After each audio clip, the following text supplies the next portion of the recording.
आज के सेशन में मैं श्रीमती अर्चना शर्मा आप सभी का स्वागत करती हूँ। नमस्कार दोस्तों, अपने पिछले सेशन में हमने देखा था कि वाक्य किसे कहते हैं और वाक्य के कितने भेद होते हैं और उन भेदों के अंतर्गत हमने उद्देश्य और विधेय को जाना था। आज हम वाक्य रचना के अगली सीढ़ी की ओर बढ़ रहे हैं, जो है अर्थ के आधार पर वाक्य भेद। यहाँ पर मैं बताना चाहूंगी कि अर्थ के आधार पर वाक्य भेद 8 प्रकार के होते हैं।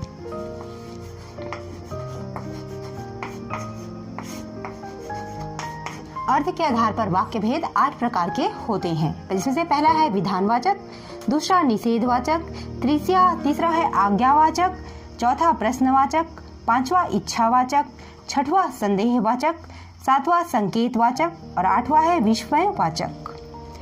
यहाँ पर मैंने बताने का भी प्रयास किया है कि विधानवाचक, निषेधवाचक, आज्ञावाचक, प्रश्नवाचक किसे कहते हैं और कैसे हम पहचान सकते हैं कि कोई वाक्य इन 8 में से कौन सा वाक्य है। तो चलिए आगे बढ़ते हैं। विधानवाचक वाक्य किसे कहते हैं? जिस वाक्य से किसी बात या कार्य का होना, किसी बात या कार्य के होने का कथन मात्र हो, मतलब किसी बात या कार्य हो रहा है, होगा या हो चुका है, काल पर निर्भर नहीं करेगा, साधारण वाक्य के रूप में ये होगा, किसी भी काल से संबंधित हो सकता है। तो किसी बात या कार्य के होने का हमको पता चले, वो है विधानवाचक। जैसे गीता पढ़ रही है, राम खेल रहा है, मैं नाच रही हूँ, मैं पढ़ा रही हूँ, गंगा हिमालय से निकलती है, इत्यादि। आगे बढ़ते हैं निषेधवाचक की ओर। निषेधवाचक किसे कहते हैं? किसी बात या कार्य के न होने का बोध हो, न होने का। विधानवाचक में कार्य के होने का बोध होता है, पता चलता है, और निषेधवाचक में किसी बात या कार्य के न होने का पता चलता है, वो कहलाता है निषेधवाचक। निषेध मतलब होता है मनाही, निगेटिव, जिसको हम बोलते हैं नकारात्मक वाक्य, जो ना लगाकर बनाया जाता है। जैसे गंगा हिमालय से निकलती है, गंगा हिमालय से नहीं निकलती। मैं पढ़ा रही हूँ, मैं नहीं पढ़ा रही हूँ। गीता नाच रही है, विधानवाचक है, गीता नहीं नाच रही है। इस तरह से न शब्द का प्रयोग करके, न और नहीं का प्रयोग करके निषेधवाचक वाक्य बनाया जाता है। तीसरा देखते हैं क्या है? आज्ञावाचक। जिस वाक्य में से हमको आज्ञा, अनुमति, प्रार्थना और उपदेश के भाव का पता चले, वो वहां पर आज्ञावाचक वाक्य होता है। जैसे कि यहाँ पर हम निर्देश भी जोड़ सकते हैं, आज्ञा, अनुमति, प्रार्थना, उपदेश, निर्देश। तो वहीं खड़े रहो, किताब पढ़ो, हल्ला बंद करो, चुप रहो, दरवाजा खोल दो, खिड़कियां बंद कर दो, इत्यादि। आगे है प्रश्नवाचक। जिस वाक्य से हमको प्रश्न पूछने का आभास हो, या जिस वाक्य में हमको यह आभास हो कि प्रश्न पूछा जा रहा है, वहां पर प्रश्नवाचक वाक्य होगा। जैसे तुम क्या कर रहे हो, कल कौन आया था, हम कहाँ जा रहे हैं। और प्रश्नवाचक किससे मिलकर बनता है? प्रश्नवाचक शब्द कौन कौन से हैं? कब, कहाँ, क्यों, कैसे, इत्यादि। इसी को अंग्रेजी में WH क्वेश्चन वर्ड्स कहते हैं। आगे है इच्छावाचक। जिस वाक्य से हमको इच्छा, आशीर्वाद, शुभकामना जैसे भाव का पता चले, भाव का बोध हो, वो इच्छावाचक वाक्य कहलाता है। इसको हम इच्छार्थक वाक्य भी कहते हैं। जैसे भगवान तुमको खुश रखे, भगवान तुम्हें लंबी आयु दे, तुम हमेशा सुखी रहो। जो आपके बड़े आपको आशीर्वाद देते हैं, वो है इच्छावाचक वाक्य। संदेहवाचक वाक्य छठवां। इस वाक्य से हमको संदेह या संभावना का बोध हो। संदेह या संभावना का बोध हो, उसे संदेहवाचक वाक्य कहते हैं। किस प्रकार के होंगे? उदाहरण देखते हैं। शायद बारिश होगी। हमको निश्चित रूप से नहीं पता कि कल क्या होगी थोड़ी देर बाद, लेकिन हम कह रहे हैं कि शायद बारिश होगी। मौसम को देखकर हम आकलन लगा रहे हैं कि शायद बारिश होगी। मौसी कल आएगी। मौसी कल आएगी। गीता जा रही होगी। केवल हम संभावना व्यक्त कर रहे हैं कि ऐसा हो सकता है, तो इसे हम संदेहवाचक वाक्य कहते हैं। संकेतवाचक वाक्य किसे कहते हैं? जब एक बात या कार्य का होना दूसरी बात या कार्य के होने पर निर्भर हो। यहाँ पर मैंने लिखा है एक बात या काम का दूसरे काम या बात पर निर्भरता।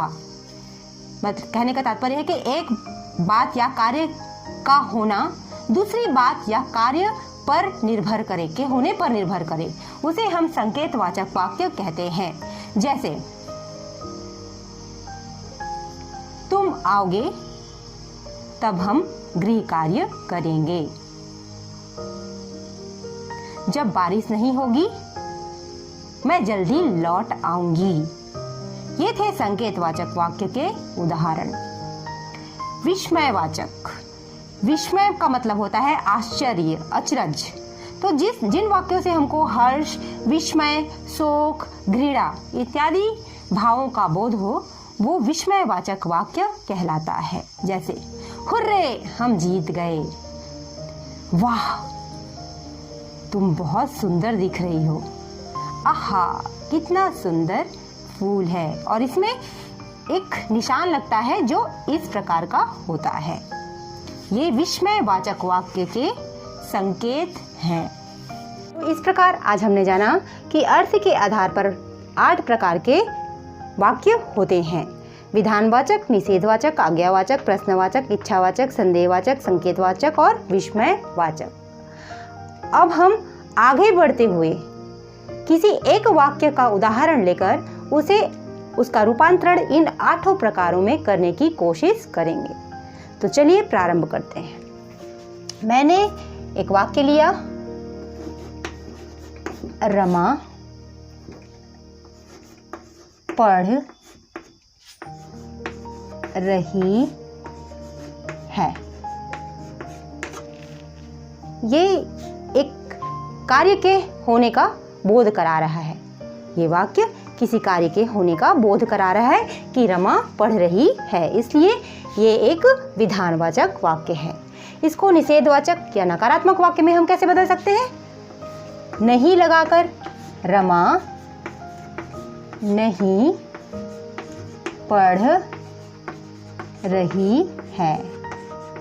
निषेधवाचक बनाने के लिए हमने क्या लगाया? नहीं। रमा नहीं पढ़ रही है। आगे बढ़ते हैं आज्ञावाचक वाक्य, जिसमें आदेश होगा, अनुमति होगा, निर्देश होगा किसी कार्य को करने का। तो हम यहाँ पर रमा को हमको निर्देश देना है, तो हम क्या बोलेंगे? किस कार्य के लिए निर्देश देना है? पढ़ने के लिए, क्योंकि पढ़ना क्रिया है। तो बोलेंगे रमा पढ़ो। हम रमा को पढ़ने के लिए निर्देशित कर रहे हैं, तो रमा पढ़ो। ये हुआ हमारा आज्ञावाचक वाक्य। आगे बढ़ते हैं प्रश्नवाचक वाक्य की ओर, जिसमें हमको प्रश्न पूछना है। तो होगा क्या रमा पढ़ रही है? क्या रमा पढ़ रही है? या हो सकता है रमा क्या पढ़ रही है। हम बीच में भी लगा सकते हैं रमा क्या पढ़ रही है। अभी हम पूछ रहे हैं कि रमा को जो काम करने के लिए बोला गया है, पढ़ने का काम दिया गया है, क्या वो काम वो कर रही है? तो क्या रमा पढ़ रही है? ये हुआ हमारा प्रश्नवाचक वाक्य। अब है इच्छावाचक वाक्य। इच्छा जताना है हमको, तो क्या करेंगे? काश रमा पढ़े। काश रमा पढ़े है। अब संदेहवाचक वाक्य। संदेहवाचक वाक्य में हमें संभावना व्यक्त करना है, संदेह करना है। तो हम संदेह कैसे व्यक्त करेंगे? रमा पढ़ रही होगी। हमको पता नहीं है, निश्चित रूप से हम नहीं कह सकते कि रमा पढ़ रही होगी, हम संभावना जता रहे कि हाँ रमा पढ़ रही होगी। हम इसको इस तरह से बोल देते हैं, शायद रमा पढ़ रही होगी, हम ये भी बोल सकते हैं। आगे बढ़ते हैं हम संकेतवाचक, जिसमें हमने बताया था कि किसी बात या कार्य का होना दूसरी बात या कार्य के होने पर निर्भर करे। तो ठीक है, हम यहाँ पर देखेंगे क्या हो सकता है। रमा पढ़ेगी तो, रमा पढ़ेगी तो अच्छे अंक प्राप्त करेगी।